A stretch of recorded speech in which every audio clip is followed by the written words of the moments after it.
Hello everyone, and welcome to today's discussion. Today, let's explore together how to approach work aversion and burnout from a scientific perspective.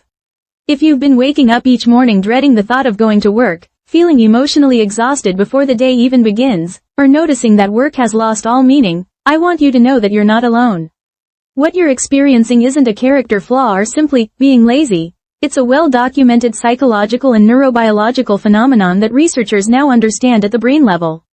Today, we'll examine the latest scientific evidence about work aversion and explore evidence-based methods that might help restore a healthier relationship with work. Recent research published in journals like Frontiers in Human Neuroscience has revealed fascinating insights about what happens in our brains during chronic occupational stress. A comprehensive study conducted in 2025 found that individuals experiencing burnout show measurable changes in brain connectivity, particularly reduced functional connectivity in key neural networks. This isn't just psychological. These are actual, observable changes in how our brains function.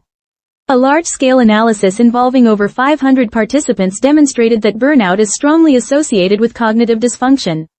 Specifically, researchers found significant impairments in executive functioning, attention systems, and memory performance. The study revealed that people experiencing burnout showed both poorer prospective memory, that's your ability to remember to do things in the future, and delayed memory recall. This helps explain why work tasks that once felt manageable can suddenly seem overwhelming and difficult to remember. The World Health Organization's official recognition of burnout as an occupational phenomenon is backed by extensive neurobiological evidence. Multiple research institutions have found that chronic workplace stress causes changes in serotonin receptors and functional disintegration of limbic networks, the brain regions responsible for emotion regulation and motivation. Brain imaging studies reveal that individuals experiencing severe burnout show reduced brain tissue volumes in areas responsible for decision-making and emotional processing. A groundbreaking study published in 2024 examined the psychological mechanisms underlying work aversion through person-environment fit theory. This research found that when there's a significant mismatch between your personal values and job demands, it creates a cascade of stress responses that directly impact brain function. The study demonstrated that this psychological mismatch negatively correlates with job engagement while positively predicting burnout symptoms, creating a cycle where work becomes increasingly aversive. Neuroscience research on motivation systems shows that chronic stress dysregulates the brain's reward pathways, particularly in a region called the nucleus accumbens, the area responsible for experiencing pleasure and motivation from activities. This scientific finding explains why work that once felt engaging can suddenly feel meaningless and draining.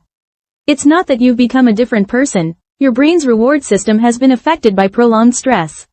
Research also shows that burnout involves dysfunction in brain mechanisms of both voluntary and involuntary attention. This means that even when you consciously try to focus on work tasks, your brain's attention systems aren't functioning optimally. Studies have found that severe burnout symptoms include increased task aversion, which is your brain's protective response to chronic stress exposure.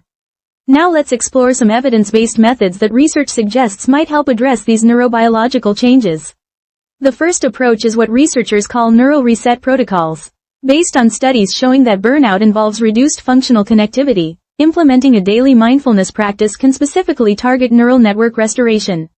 Research indicates that even short meditation sessions can increase connectivity in important brain networks within 8 weeks. You might try practicing focused breathing for 10 minutes daily while visualizing your work tasks with neutral emotions. This approach aims to gradually rebuild positive neural associations rather than the negative ones that may have developed. The second method involves cognitive load management. Since research demonstrates that burnout significantly impairs working memory and executive function, implementing what some researchers call the limited task approach might be helpful. This involves identifying only 3 essential work activities per day to prevent cognitive overload and allow your prefrontal cortex, the brain area responsible for decision-making, to recover its capacity. Research suggests scheduling these tasks during your peak energy hours based on your natural circadian rhythm. A third approach is based on person-environment fit research and involves what we might call value-work alignment exercises. You could conduct a weekly 15-minute exercise where you identify specific aspects of your work that align with your core personal values. Research suggests that even finding small connections can begin to restore the brain's reward response to work activities. Studies indicate that documenting these alignments in writing can strengthen memory consolidation of these positive associations. The fourth method addresses dopamine pathway restoration. Since research shows burnout damages reward systems, Implementing micro-rewards throughout your workday might help. After completing each small work task, you could take a 2-minute break to do something immediately pleasurable, perhaps listening to a favorite song, looking at nature, or practicing gratitude. This approach aims to help retrain your brain to associate work completion with positive feelings, gradually rebuilding damaged reward pathways. Research also highlights the importance of social connection rebuilding. Studies show that burnout creates depersonalization and social withdrawal, which can perpetuate the cycle. Scheduling brief positive interactions with colleagues, even 5-minute conversations about non-work topics, might help activate social reward pathways and reduce the isolation that research shows can worsen work aversion. Scientific evidence indicates that social support directly buffers against burnout's neurobiological effects. Finally, neuroscience reveals that burnout disrupts natural energy rhythms, suggesting the importance of energy management over rigid time management. Instead of forcing productivity during low energy periods, research supports aligning demanding work tasks with your biological peak performance times. Most people have heightened cognitive function 2 to 4 hours after waking and again in early afternoon. Using these windows for challenging work and reserving low energy periods for routine tasks aligns with what neuroscience tells us about optimal brain function. Let me summarize what we've discussed today. First, chronic work stress causes measurable brain changes, not character flaws, and understanding this can help reduce self-blame. Second, burnout disrupts attention networks and memory systems neurologically, which explains why work tasks feel more difficult than they used to. Third, person-job mismatch creates stress cascades affecting brain function, highlighting the importance of identifying value alignments. Fourth, mindfulness practice can rebuild damaged neural connectivity within weeks according to research studies. Fifth, micro-rewards might help retrain dopamine pathways to find work meaningful again by gradually restoring damaged reward systems. Sixth, social connections activate brain networks that research shows can buffer against burnout's effects.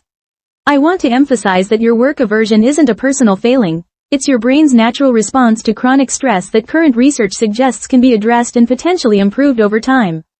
The latest neuroscience research provides evidence that targeted interventions might help restore your brain's motivation systems and rebuild positive associations with work. Starting with just one evidence-based technique, you might begin a journey of transforming your relationship with work from dreaded obligation to something more manageable and potentially meaningful. Remember, these brain changes took time to develop, and research suggests they take time to heal as well. However, with consistent application of these scientifically informed methods, your brain's natural motivation and reward systems might gradually be restored. Change is possible, though it requires patience and self-compassion throughout the process. If today's discussion provided any support or new insights, please hit the like button. If you'd like to continue learning about mental health topics together, please subscribe to our channel.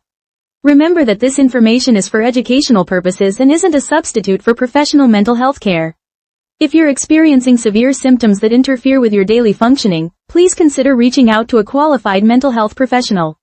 May your hearts feel a little lighter, and thank you for listening until the end today.